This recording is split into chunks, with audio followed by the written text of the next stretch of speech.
Welcome back.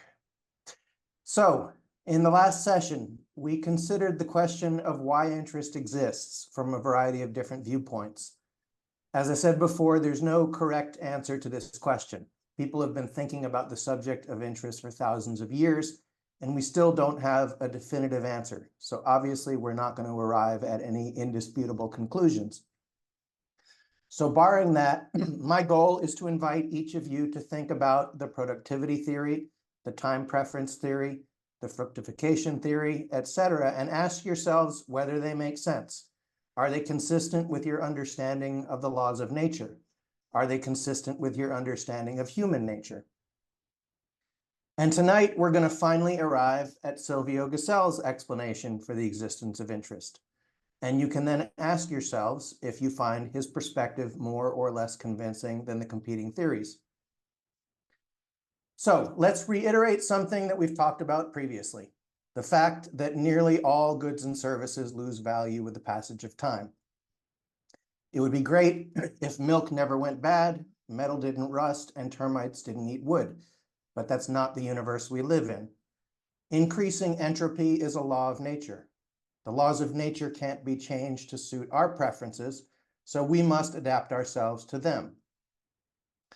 A consequence of the fact that nearly all forms of tangible wealth lose value with the passage of time is that people who earn a livelihood by producing goods and services are under constant pressure to sell their wares sooner rather than later. Generally speaking, the longer they wait, the more they lose. Here's how Gesell describes the situation. Newsboys shout and run because their wares are unsaleable a few hours after production. The milkman's cart is provided with bells because he must make his sales to the hour and minute. The vegetable woman is the earliest riser of God's creatures. She awakens the sleeping cocks.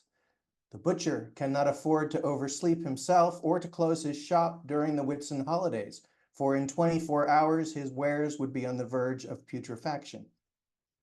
Bakers can sell their wares at the regular price only as long as the loaves are warm. The farmer who has plowed out his potatoes and fears an early frost hurriedly collects them and as hurriedly brings them to the market to take advantage of the fine weather and to save as far as possible the laborious loading and unloading of his cheap and heavy product. Or take wage earners, the 10,000 battalions of workmen. Are they not as hurried as the newsboy, the vegetable seller, the farmer? If they do not work, part of their assets, their capability to work, is lost with every beat of the pendulum. Thus, the nature of wares, their transitoriness, arouses the majority of us every morning from sleep, spurs us to haste, and forces us to appear at a given hour in the market. The possessor of wares is commanded by them, under threat of punishment, to seek the market, and the punishment is carried out by the wares themselves. He goes on. The only way in which an owner of wares can protect himself against such losses is to sell them. He is compelled by the nature of his property to offer it for sale. If he resists this compulsion, he is punished, and the punishment is carried out by his property, by the wares in his possession. It must also be remembered that new wares are continually flowing into the market. A cow must be milked daily. A man without possessions is daily compelled by hunger to work. The offer of wares must therefore become larger and more urgent if sale is delayed. As a rule, the most favorable time for the sale of a product is the moment it leaves the factory. The longer sale is delayed, the less favorable the market conditions. The offer of a ware for sale depends, therefore, not upon the will of its possessor, but upon the ware itself. Supply cannot be postponed. Quite independently of the will of the possessor of wares, a supply of them must daily appear in the market. Whether the sun shines or the rain falls, whether political rumors alarm the exchanges, supply is always equal to the stock of wares. Supply remains equal to the stock of wares even if the price of wares are unsatisfactory. Whether the price brings the producer gain or loss, the wares must be offered for sale, usually at once. So let's imagine for a moment a non-monetary economy composed only of goods and services, in which all exchanges are accomplished by barter. In such a system, both sides of every transaction would be subject to pressure to get rid of their products as soon as possible. Of course, everyone wants to obtain the best deal they can get, and they'll negotiate as hard as they can, but everyone also knows that if they fail to make a deal, they will experience loss due to the depreciating nature of their wares. This means that there's a powerful compulsion to transact, and that negotiations take place on a level playing field. Everyone is subject to the same pressure. But what happens when, instead of direct exchange, products are bought and sold using gold money as a medium of exchange? As Gesell notes, gold is one of the very few exceptions to the almost universal law of decay. He writes that gold occupies an exceptional position among the products of the earth. Gold neither rusts nor decays, neither breaks nor dies. Neither frost, heat, sun, rain, nor fire can harm it. The holder of money made of gold need fear no loss arising from the material of its possession. Nor does its quality change. Gold, which has lain buried for 1,000 years, remains unconsumed. The possessor of money can therefore postpone his demand for wares. He can use his will.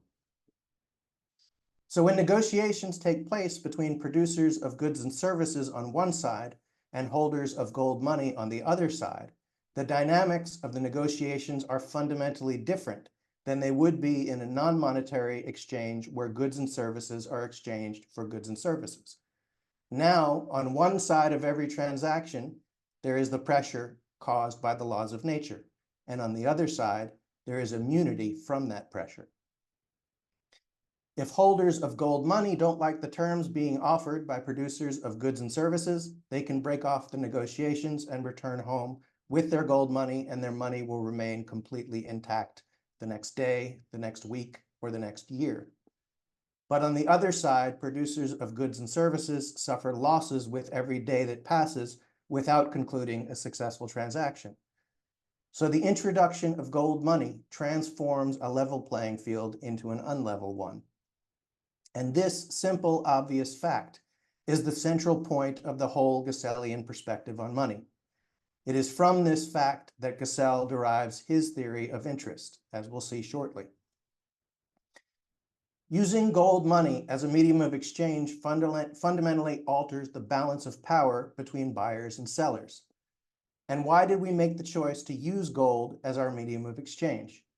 We did it because we wanted money to also function as a store of value.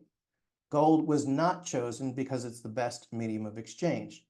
In fact, from a Gesellian point of view, gold is one of the worst possible choices to use as a medium of exchange.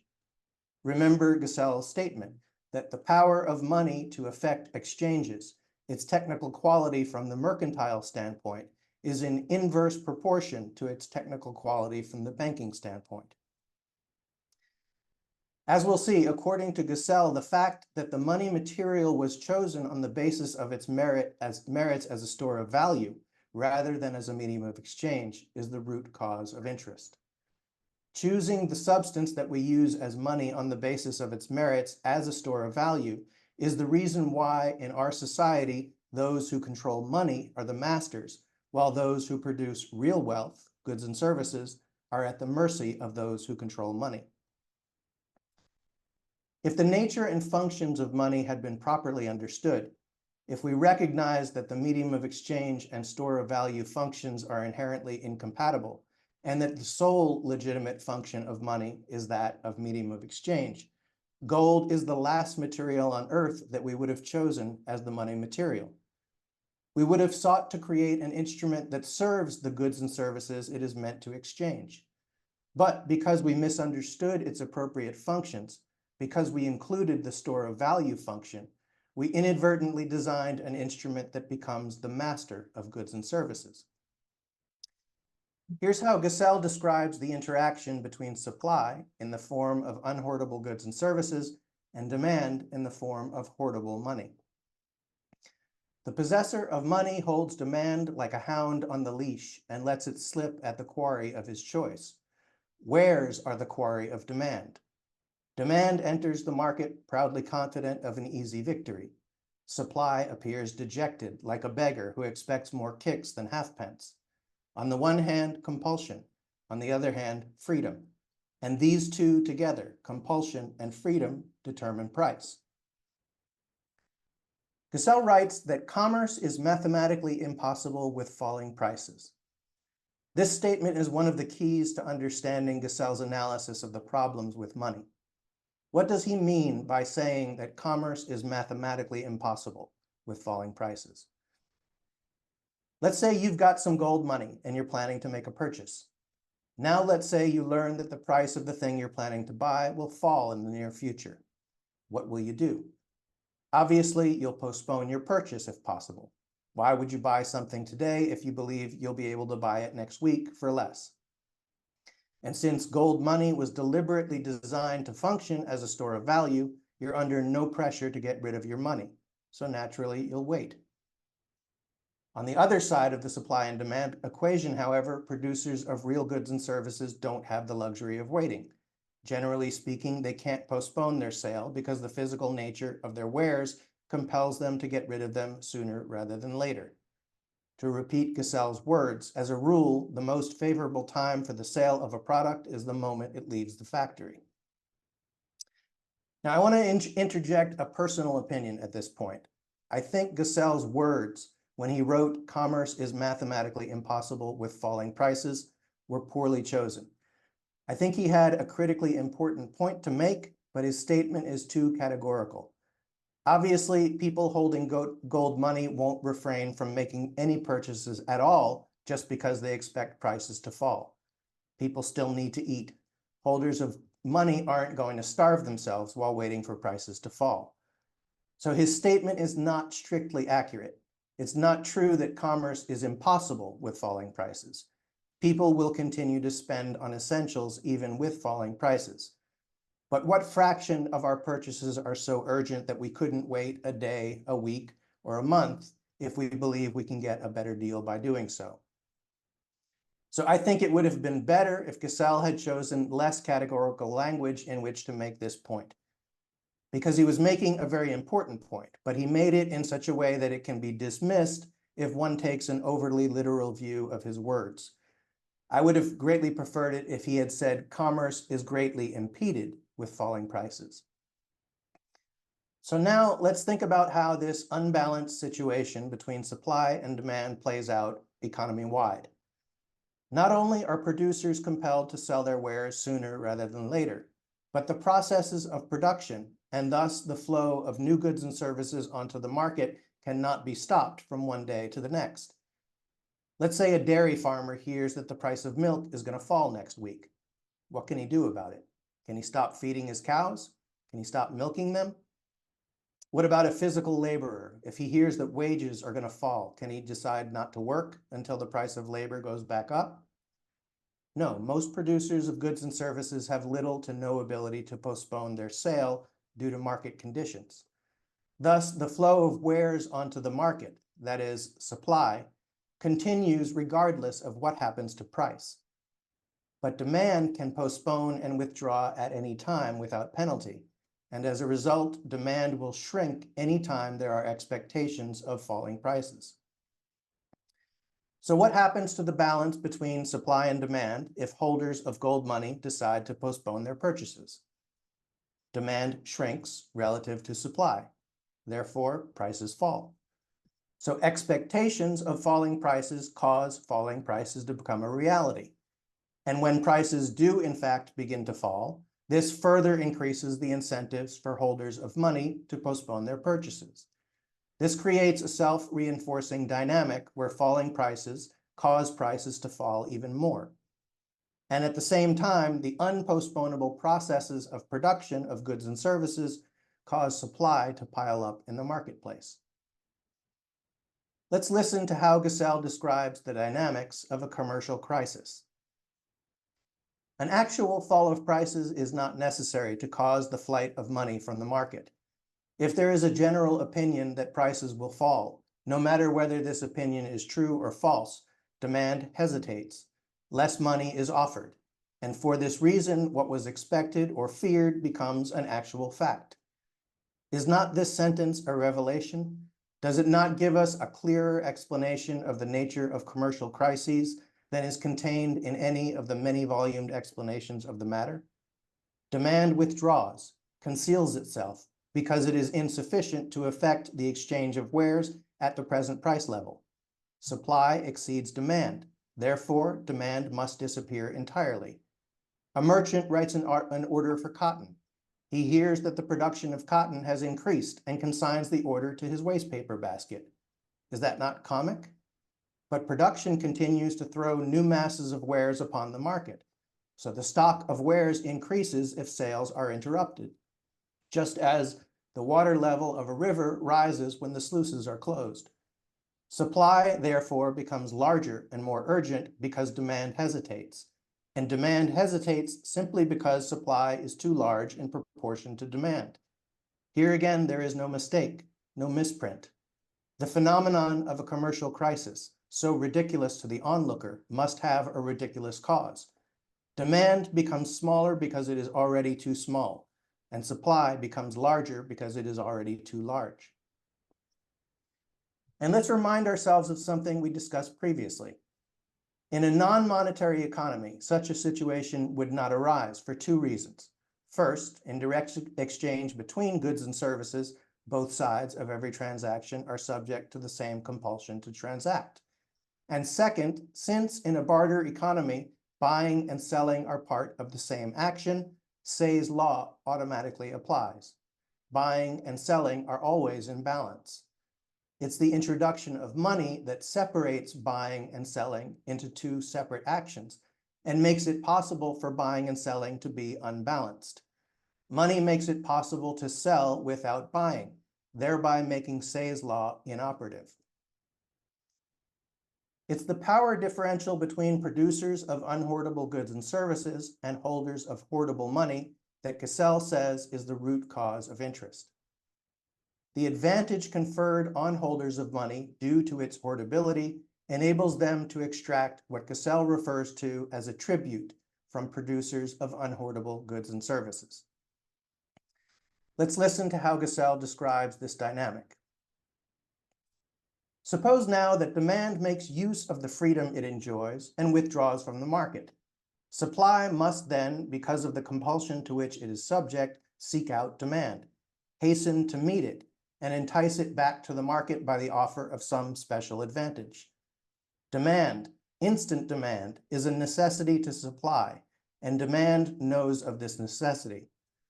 Consequently, demand can ask for and obtain some special advantage from its privilege of being able to withdraw from the market. Is there any reason why the possessor of money should not ask for this reward? A and B, separated by space and time, wish to exchange their wares, flour and pig iron, and for this purpose need the money in C's possession. C can at once effect the exchange with his money, or he can delay, hinder, or forbid the exchange, for his money gives him the freedom of choosing the time at which it shall take place. Is it not obvious that C will demand payment for this power, and that A and B must grant it in the form of a tribute on their flour and pig iron? If they refuse this tribute to money, money withdraws from the market. A and B must then retire without completing the sale and undertake the heavy cost of returning home with their unsold products. They will then suffer equally as producers and consumers.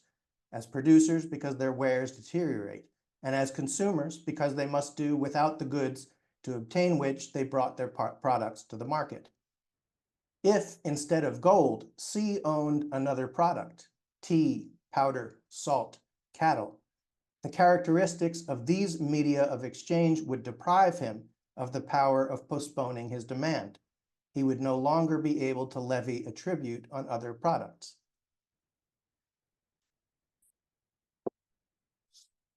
So this is it. This is the point toward which we've been working for the past 3 sessions. We started with the question of why money increases in value with the passage of time when almost all forms of tangible wealth do the opposite. And Gesell's answer is simple yet groundbreaking. He tells us that the power of money to grow has nothing to do with the productivity of capital. It has nothing to do with human nature. It has nothing to do with the productive forces of nature. Rather, it is a consequence of the distortion of the exchange process, which is caused by the fact that instead of recognizing that the sole legitimate function of money is to facilitate the exchange of goods and services, we made the irrational decision to design money so that it will also perform the store of value function. And as a result of this irrational decision, we inadvertently created a medium of exchange that alters the level playing field on which exchange would take place in an economy composed only of goods and services. And interest is a measure of the distortion thereby created. It's a quantification of the amount of power that has been taken away from producers of goods and services and given to holders of money. So in order to illustrate this point, let's think it through in concrete terms. Let's consider two different scenarios of economic exchange and show how our existing form of money shifts the balance of power between supply and demand, changing the terms of the resulting exchanges by enabling holders of money to extract tribute from producers of goods and services. Let's start with the simplest exchange we can imagine. Person A produces eggs and person B produces beef, and they want to negotiate an exchange. Obviously, person A wants to give as few eggs for as much beef as possible, and person B wants the exact opposite. So how do they decide upon a ratio of exchange? That is to say, a price. Is there a price list produced by the government? No, not in a free market there isn't. Rather, both parties use every tool at their disposal to get the best deal possible. The egg seller tells the beef producer that he doesn't even like beef very much and that he could just walk across the street and buy chicken instead. The beef producer tells the egg seller that just yesterday a different egg seller offered a better deal. They might even insult each other's mothers in the process. But they both know that if they fail to reach an agreement, they'll both lose. Each will have to return home still in possession of their own wares, which lose value by the hour or the day. Thus, there is pressure on both sides of the negotiation, making it much more likely that the parties will ultimately reach an agreement, even after insulting each other's mothers, and make an exchange rather than walking away from the negotiation. So let's say that after much argument and haggling, the two agree to exchange a dozen eggs for a pound of beef. In other words, through the process of negotiation between free individuals on a level playing field, with neither party bound by any restrictions other than their own self-interest and the laws of nature, two people with completely opposite agendas arrived at an agreement. They agreed that a dozen eggs is worth a pound of beef. In other words, they established a price. Now let's replay the scenario, changing one single aspect of the situation. Let's exempt person B's beef from the laws of nature. Let's say that his beef will never go bad. How will this change the terms of the exchange? Both men are still free. There's still no law or centrally imposed price list telling them how many eggs should be given in exchange for a pound of beef. They'll both still use the same arguments as before to try to negotiate the best deal possible. But person B now knows that if he fails to reach an agreement, he can go home with his beef and he will suffer no loss. And he also knows that person A doesn't have the same luxury. How will this affect the outcome of the negotiations? It's simple common sense that they will not arrive at the same price as before, isn't it? Because the previously level playing field has been altered in a very important way. Person B now has power in the negotiation that he didn't previously have. And this power will change the result of the negotiations. It will change the price that the two parties ultimately agree to. Let's say that now, instead of getting a dozen eggs for a pound of beef, due to his increased power, person B is now able to get 14 eggs for a pound of beef. This difference is what Gesell referred to as a tribute. In this case, the tribute is 2 eggs. And by choosing to use gold money as our medium of exchange, this is precisely the dynamic we've created when producers of unhoardable goods and services negotiate with holders of hoardable money. We've transformed a level playing field upon which barter transactions would take place, and instead created an unlevel playing field, which favors holders of money over producers of goods and services. Silvio Gesell tells us that this power differential, this ability to extract tribute, is the cause of interest. But remember, both the classical school and the Marxists basically ignored money. For them, exchanging apples for lumber was not qualitatively different than exchanging apples for gold money and then gold money for lumber. They viewed both as just different instances of the exchange of commodities. So is it any wonder that neither of them were able to make sense of the phenomenon of interest? As Gesell writes, orthodox and Marxian economists are agreed that interest is an inseparable concomitant of private ownership of the means of production. Those who reject communism, community of property, and desire liberty in economic life must accept an economic system founded upon interest, that is, capitalism. So say all who have hitherto investigated the problem of interest. The investigators differ indeed widely in their moral judgment of interest, but that is a matter of secondary importance, which does not help to clarify the problem. Whether interest, as the socialists aver, is the result of forcible appropriation, of an immoral abuse of economic power, or whether, on the contrary, the orthodox economists are right in ascribing it to the economic virtues of order, industry, and thrift, is of little importance to the dispossessed workers, to the proletariat which has to bear the burden of interest. Gesell's great insight is that money is not a commodity. Money is a tool created by society in order to unlock the enormous wealth-creating power of the division of labor system. So exchanging money for goods and services is not like any other exchange of commodities. And because we chose a form of money that is not subject to the same laws of nature and the same compulsion to circulate as the goods and services it is used to exchange, we have created a situation in which the blood of the economic organism extracts tribute whenever it facilitates exchange. So we need to investigate this concept of tribute more closely. Gesell writes, the present form of money acts as intermediary for the exchange of wares only on condition that it receives a tribute. If the market is a road for the exchange of wares, money is a toll gate built across the road and opened only upon payment of the toll. The toll, profit, tribute, interest, or whatever we choose to call it, is the condition upon which wares are exchanged. No tribute, no exchange. I wish to avoid all possibility of misunderstanding. I am not now speaking of commercial profit, of the payment which the merchant can and does demand for his work. What I speak of here is the profit which the possessor of money can demand from producers because he can paralyze the exchange of wares by withholding his money. This profit has nothing in common with the merchant's profit. It is a separate effect produced by money itself, a tribute which money is able to exact because, unlike all other wares, it is free from the material compulsion of being offered for sale. Wares must pay money a tribute because money is free. There's no other possibility. Without this tribute, money will not be offered in exchange. And without money to effect exchanges, no wares will reach their destination. If, for any reason, money cannot exact its accustomed tribute, there's a crisis. Wares lie where they are and rot.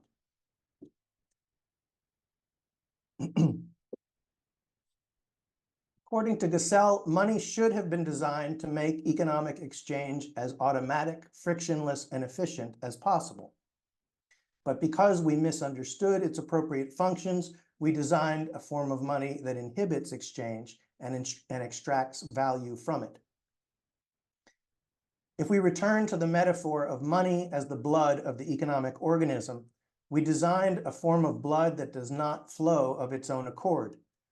As Gesell says, the offer of goods and services for sale is not dependent on the will of their producers. They have to be offered for sale no matter what, and their physical nature punishes anyone who does not do so. but the nature of money does not compel it to circulate. As a result, a drug must be administered to force the blood to circulate. That drug is interest. So let's think about how this power differential, this ability to extract tribute, translates into interest. Let's imagine a scenario of saving and investment in a non-monetary economy. Let's say there's a cattle rancher who, because of his skill and hard work, produces more beef than he needs to exchange for all of the goods and services that he and his family consume. Since he consumes less than he produces, he has savings. And let's say that he wants to save up to buy a car. The problem, though, is that his savings are in a form that will lose all of its value in a matter of days if he holds on to them. So how can he accumulate enough savings to buy a car? Let's say he connects with another member of the community who has a business producing dog food, and beef is an input to his production process. So the two individuals decide to negotiate a deal for the beef producer to provide weekly deliveries of his excess beef in exchange for a lump sum payment in the future at a time when the accumulated savings will have amounted to enough to buy a car. Both parties will benefit from this arrangement, but remember, there's no rule book or central authority to determine how much beef the rancher needs to give the dog food manufacturer or how large the future lump sum payment must be. The two parties have exactly opposite agendas in this regard. But the rancher knows that if he fails to reach an agreement, he'll be stuck with his rapidly deteriorating savings. So let's say they settle on terms whereby the rancher provides X pounds of beef per week and the manufacturer pays a lump sum of Y at a specified date in the future. Now let's change the scenario and add gold money into the equation. Now, instead of directly providing the beef, the rancher sells his excess beef for money. He now has his savings in the form of money rather than beef. And instead of receiving beef directly from the rancher, the manufacturer now needs money to buy beef with which to make dog food. So he asks the rancher for a loan of money with which to buy the beef. Now let's remind ourselves that nothing has changed in terms of the productive activities of the two individuals. The rancher still produces the rancher still produces an excess of beef, which the manufacturer needs as an input to his production process. But is it not obvious that these negotiations will go very differently than in the first scenario? Due to the fact that the rancher is no longer under pressure from the depreciating nature of his savings, he'll be able to drive a harder bargain. And when they reach an agreement, either X, the money equivalent of pounds of beef the rancher provides to the manufacturer, will be smaller, or Y, the lump sum payment, will be larger, or both. This means that the rancher's overall rate of return on the arrangement will be greater than in the first scenario. The difference in the rate of return is interest. And this example illustrates that the cause of that interest has nothing whatsoever to do with the productive activities of the two individuals. The reason why the rancher is able to extract an additional return is not due to the productivity of his beef. It is due to the power of his money.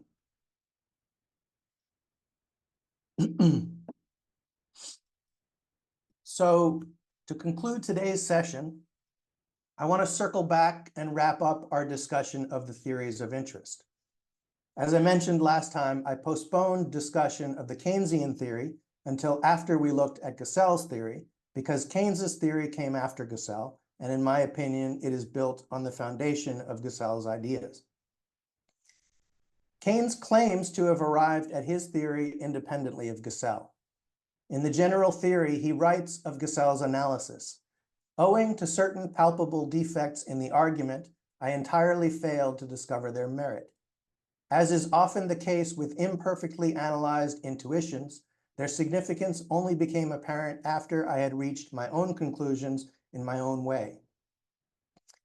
We'll examine these so-called defects in a future class, but the fact that Keynes felt compelled to state that he arrived at his conclusions in his own way is, in my mind, implicit acknowledgement of the fact that he recognized that important elements of his own theory had already been advanced by Gesell. As you recall, our friend Carlos Luge from Argentina wrote a book in which he argues that Gesell deserves credit for laying the foundations of the Keynesian perspective on macroeconomics. I mentioned previously that many people incorrectly refer to Gesell as a Keynesian. This is obviously inaccurate due to the chronology of the two men's lives. However, it absolutely would be accurate to describe Keynes as a Gessellian, although I would argue that he was not a very good Gessellian. As I said, we'll go into that in detail in a future class. So how does Keynes explain the existence of interest? Keynes based his theory on a concept he called liquidity preference. According to him, interest is not caused by the productivity of real capital. It is not caused by preference for present consumption over future consumption, and it is not caused by the productive forces of nature. Rather, in Keynes's view, interest is a consequence of a preference on the part of savers to hold their wealth in the form of money rather than other less liquid assets. In other words, people with savings view money as a superior vehicle for the storage of wealth than other options like stocks, bonds, commodities, etc. And therefore, they must be offered a reward to get them to hold their wealth in other forms and return money to circulation. In other words, for Keynes, interest is a non-hoarding premium that must be paid to savers to get them to relinquish the advantages of money as a store of value. According to this theory, the rate of interest is a measure of how strong this preference is. Keynes attributes the preference for holding money to a variety of different factors. Among these is the advantage money enjoys over tangible assets due to the physical processes of decay. This, of course, is the primary factor to which Silvio Gesell attributes the existence of interest. But Keynes developed a more complex, multifaceted perspective on the advantages of money compared to other categories of assets. For example, he incorporates the element of uncertainty, something that Gesell didn't include in his analysis. In this sense, Keynes's theory can be thought of as an advance from Gesell's theory. Keynes recognized that shielding holders of money from the physical forces of decay is not the only advantage money provides its holders in comparison with other assets. Money also protects its holders from uncertainty, which, Keynes argues, increases the preference to hold wealth in the form of money, and thereby increases the reward that must be offered to induce holders of money to convert their wealth into other forms and return their money to circulation. Without going too deep into the weeds of the liquidity preference theory, let's just consider one concrete example to illustrate the point. Let's say you're saving up to buy a car that costs $20,000. You could choose to hold your savings in the form of money, or you could hold it in stocks, bonds, commodities, etc. But any option other than money involves greater uncertainty than money. Since money is the generally accepted legal tender form of payment, you know with a high degree of confidence how much wealth you're going to have to give to acquire the car, if you hold that wealth in the form of money. But what if you instead decide to hold your savings in shares of Apple stock? Now you're subject to the uncertainty of what price Apple will be at the point of time in the future when you're ready to buy the car. What if Apple announces disappointing iPhone sales a week before you're ready to buy your car? Whereas money, as the most liquid form of wealth, presents the least uncertainty in terms of future purchasing power. And from a Keynesian perspective, this reduction in uncertainty has economic value. And therefore, holders of money must be compensated in order to get them to forego this advantage and return their money to circulation. So the important point to note is that both Gesell and Keynes view interest as arising from money's superiority to other categories of assets as vehicles for storing wealth. In other words, they both view interest as a consequence of our decision to design money so that it can be used to perform the store of value function. Obviously, this is a completely different view of interest from any of the competing theories. They both view interest as a reward that must be paid to savers to get them to relinquish the advantages of money as a store of value. Keynes deserves credit for refining and advancing the analysis of why money is able to extract this reward, but Gesell was the one who pioneered the view of interest as a non-hoarding premium. We'll go into the consequences of this perspective in greater depth in the next class. Viewing interest as a non-hoarding premium has huge implications in terms of how we understand the role of money and interest in the overall economy. An insightful German commentator from the 1950s, Otto Valentin, discussed this point. He wrote, "The owner of capital, supported by the superiority of conventional money over other goods, is able to hoard money with impunity and enjoy the convenience of liquidity. Since money is indispensable for the modern economy, the money owner can obtain a price in the form of interest for his temporary renunciation of liquidity." He goes on to point out that money with such characteristics will understandably only be invested if it promises at least an interest rate equal to monetary interest. If there is no prospect of a corresponding interest rate, then the investment is omitted. The money isn't converted into real capital. This means that monetary interest is primary and material interest is secondary. This is exactly the opposite of what has been assumed by classical theory since Ricardo. Valentin continues, Keynes expresses the same thought with the following words. It seems then that the interest rate on money plays a peculiar role in limiting the level of employment, since it sets a standard which the marginal efficiency of capital must reach if it is to be newly produced.